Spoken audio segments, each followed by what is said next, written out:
인천 남동구에 있는 한 호텔에서 큰 불이 나 소방당국이 진화 작업에 나섰습니다. 현재 불길을 잡은 것으로 보지 않고 있는데요. 보도국 연결해서 자세한 내용 알아보겠습니다. 장윤희 기자. 네, 불이 난 곳은 인천 남동구 논현동의 한 호텔입니다. 신고가 들어온 시간은 오후 9시쯤입니다. 소방당국은 오후 10시 30분쯤 불길을 완전히 잡았다고 밝혔습니다. 현재 소방대응 단계도 2단계에서 1단계로 내려갔는데요. 인명 피해 규모는 현재까지 경상 18명으로 파악됐습니다. 이들은 연기 흡입과 발목 통증 등을 호소해 인근 병원으로 옮겨졌습니다. 화재는 호텔 필로티 주차장에서 발생한 것으로 파악되고 있습니다. 정확한 화재 원인은 조사 중입니다. 다시 한번 전해드리겠습니다. 소방당국은 오후 10시 30분쯤 불길을 완전히 잡았다고 밝혔습니다. 현재 소방 대응 단계도 2단계에서 1단계로 내려갔는데요. 인명 피해 규모는 현재까지 경상 18명으로 파악됐습니다. 이들은 연기 흡입과 발목 통증 등을 호소해 인근 병원으로 옮겨졌습니다. 화재는 호텔 필로티 주차장에서 발생한 것으로 파악되고 있습니다. 정확한 화재 원인은 조사하고 있습니다. 자세한 내용은 들어오는 대로 전해드리겠습니다. 지금까지 보도국에서 전해드렸습니다. KB국민은행 콜센터 상담원 240여 명이 받은 해고 통지서입니다. 콜센터 폐지로 해고가 결정됐다며 이달 말 해고를 예고하는 내용이 담겼습니다. 하루아침에 길거리로 내몰리게 된 상담원들은 부당해고라며 반발했습니다. 어느 업체에서 어떻게 승계할 건지 하루빨리 불안하지 않게 일을 할 수 있는 환경을 만들어주시길 바랍니다. 이에 대해 은행 측은 인공지능 상담 서비스 도입으로 올해 콜센터 이용자 수가 지난해보다 20%가량 줄어 감축이 불가피한 상황이라고 밝혔습니다. 국민은행을 포함해 인공지능 상담 서비스를 도입한 시중은행은 모두 5곳. 인력 감축에 대한 위기감은 고조돼 왔지만 대량 해고가 현실화된 건 이번이 처음입니다. 현재 인간이 하던 이 민원 대응을 로봇이 하게 되는 것인데 감축이 되는 것이죠. 새로운 일자리 전환이라던가 아니면 이런 것들에 대한 정책적인 고려가 좀 있어야 되지 않을까. 2030년까지 인공지능 상담 서비스 시장 규모가 지금보다 10배 이상 커질 것이라는 전망도 나오는 가운데 AI 상담 기술 도입이 금융권 콜센터 전반의 해고 물결로 이어지지 않을지 우려를 낳고 있습니다. KBS 뉴스 곽동아입니다. 충남 천안의 한 초등학교에서 남학생 셋이 여학생 둘을 집단 폭행하는 일이 벌어졌습니다. 10명 넘는 다른 학생들이 둘러싸고 지켜봤지만 아무도 말리지 않았다고 합니다. 정영재 기자입니다. 남학생 한 명이 여학생 머리를 잡아 끌고 다른 남학생은 발길질을 합니다. 아파하는 여학생 머리를 끌어당겨 주저앉힙니다. 양손으로 두 여학생 머리를 잡고 서로 부딪히게도 합니다. 지나치게 폭력적인 이 장면, 지난 9월 초등학생들이 교내에서 점심시간에 벌인 폭행입니다. 남학생 3명이 여학생 2명을 때렸습니다. 아이들끼리 사소한 마찰이 폭력으로 번졌습니다. 10명 넘게 그 자리에 있었지만 아무도 말리지 않았습니다. 피해 학생은 한 달 넘게 앓은 뒤에야 담임교사에게 신고했습니다. 2주 동안 학교에 가지 못했고 SNS에 올라온 조롱글 때문에 2차 피해를 입었다고 주장했습니다. 고소된 게 3명이고 나머지 15명은 일단 최종 다 진술을 받아봐야지만 거의 우리끼리 모여서 막 공놀이하고 있고. 경찰은 여학생 2명을 때린 남학생 3명을 소년부에 송치할 예정이라고 밝혔습니다. 현장에 있었던 다른 아이들은 특별한 제재를 받지 않았습니다. JTBC 정영재입니다. 마약 성분이 든 중국산 의약품을 들여와 동네 일반 소매점에서 버젓이 팔아온 상인들이 적발됐습니다. 해경은 이런 중국산 의약품들이 무분별하게 유입되는 것으로 보고 단속을 강화할 계획입니다. 염기석 기자의 보도입니다. 경기도 안산시의 한 중국식품 전문 소매점입니다. 해경 단속반이 밀반입된 중국산 의약품 거통편을 모두 압수합니다. 거통편 있는 거 일단은 내놓으시고요. 창고로 가보니 거통편이 가득 담긴 종이 상자와 비닐봉지가 잇따라 발견됩니다. 거통편은 중국에서 해열 진통제로 쓰이지만 향정신성 의약품인 페노바르비탈이 포함돼 국내에선 마약류로 분류됩니다. 슈퍼마켓을 운영하는 A씨는 지난해 1월부터 거통편을 한 알에 10원씩에 들여와 10배를 받고 팔았습니다. 인천 해경은 A씨 등 2명을 마약류 관리법 위반으로 입건했습니다. 마약류임에도 불구하고 동네 슈퍼에서 쉽게 구할 수 있다는데 사회적 파장이 크다고 생각합니다. 해경은 특히 이들과 연계된 밀수 조직이 있을 것으로 보고 수사를 확대하고 있습니다. 밀수 총책이 있는 것 같고요.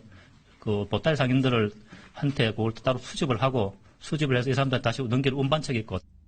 해경은 또 중국산 의약품의 주요 밀반 입경로인 항만을 대상으로 보따리상들에 대한 단속을 강화할 방침입니다. KBS 뉴스 영석입니다. 중국의 한 고층 아파트에서 벽돌을 던져 행인을 숨지게 한 20대에게 사형이 선고됐습니다. 지난 6월 중국 지린성 창춘, 친구를 만나러 아파트를 나선 28살 여성 루어모 씨에게 누군가 벽돌을 던졌습니다. 머리를 크게 다친 루어 씨는 숨졌습니다. 他同时投下几块砖头的，甚至以前连续多天投掷危险物品，很可能导致多人被砸死亡。 경찰에 붙잡힌 20대 남성 저우모 씨는 사건 당일 밤 아파트 32층에서 벽돌을 8개나 떨어뜨린 걸로 드러났습니다. 사망 사고 5일 전에도 생수병과 콜라캔을 던져 행인이 다쳤지만 경찰에 붙잡히지 않았습니다. 1심 법원은 저우 씨가 사회적 적개심에 불특정 다수를 살해할 계획이었던 데다 반성의 기미도 없다며 사형을 선고했습니다. 정신감정 결과 이상은 없었다고 밝혔습니다. 满脸的笑容，然后进了法庭，啊，就是让人看了心都发抖的那种感觉。宣布了以后就收起了笑容。 중국에서는 비슷한 사건이 잇따르며 큰 사회 문제가 되고 있습니다. 지난 5월 한 소녀 바로 옆으로 누군가 화분을 떨어뜨리는 일이 벌어졌고 아파트 복도 창문으로 소화기가 내던져진 사건도 있었습니다. 지난 2020년 한 해에만 투척 사건이 9,400건에 달하자 중국은 형법을 고쳐 고공투척죄를 신설하고 처벌을 강화했지만 관련 사고는 끊이지 않고 있습니다. 네, 한 남성이 차 뒷좌석에서 누군가를 힘차게 잡아당깁니다. 이 차 안에서 버티던 여성, 결국 도로 위에 내팽개쳐지는데요. 그리고 이 여성 품에는 어린아이까지 안겨 있습니다. 위험천만한 도로 한복판에 여성과 아이를 내던진 이 남성. 바로 남편이자 아이의 아빠였습니다. 아이고, 미쳤네, 미쳤어. 심지어 아이 엄마도 남편과 실랑이를 벌인다고 아이를 덩그러니 홀로 뒀습니다. 이 아이는 울부짖었고요. 이를 보다 못한 뒷차 운전자가 나서서 아이를 저렇게 안아 올립니다. 세상에, 저 부모들 왜 저래 저거? 이 차 안에서 벌어진 말다툼 때문에 이런 상황이 벌어졌다고 합니다. 이 아이 훈육 문제로 두 부부가 다퉜다고 하는데 화를 주체하지 못한 남편이 갑자기 차를 세우더니 아내를 차 밖으로 끌어내린 겁니다. 이 부부는 아이가 저렇게 우는데도 싸움을 멈추지 않았고 아이를 달래러 온 뒷차 운전자가 한참을 말리고서야 진정이 됐다고 합니다. 애들 훈육 때문에 싸웠더니 제일 관심 없네 아주. 네, 다행히 두 부부는 일단 서로의 잘못을 인정하고 화해를 했다고 하는데 이 공하는 남편에게 가정폭력 경고서를 보내서 교육을 받도록 했고요. 당국도 아이를 보호하기 위해서 후속 조치에 나섰다고 합니다. 뉴스브리핑 더보기 뉴빌 더 시간입니다. 지난해 10월 평화로워 보였던 대전의 한 가정집에 119가 출동했습니다. 남편이 숨을 쉬지 않는다고 아내가 신고한 겁니다. 이 당시 중학생이던 아들은 자신이 부부싸움을 말리던 중 아버지를 우발적으로 살해했다고 경찰에 털어놨습니다. 그런데 경찰의 수사가 이어지면서 예상치 못했던 사건의 전말이 드러났습니다. 지난해 10월 자신의 아버지를 흉기로 살해한 혐의를 받던 중학생 A군이 겉옷을 머리까지 뒤집어 쓴 채 재판장에서 걸어 나옵니다. 그런데 이 재판장에서 걸어 나온 건 A군뿐만이 아닙니다. 다름 아닌 A군의 어머니 40대 여성 B씨도 함께였던 겁니다. 당초 중학생 아들이 혼자 부부싸움을 말리다 우발적으로 범행한 사건으로 알려졌지만 경찰의 추가 수사 결과 어머니인 B씨가 아들을 끌어들여 계획적으로 남편을 살해한 걸로 드러난 겁니다. 인정하세요. 범행 당일 B씨는 남편이 잠에 들자 부동액을 넣은 주사기로 살해하려 했습니다. 하지만 남편이 깨어나 저항하자 아들 A군이 흉기를 여러 차례 휘둘러 살해했습니다. 이후 시신의 처리 방법이 마땅치 않자 남편이 숨진 것 같다며 B씨가 119에 신고한 것으로 드러났습니다. 심지어 B씨는 이번 범행 전에도 남편의 음식에 제초제를 넣는 방식으로 살해하려 시도했던 것으로 조사됐습니다.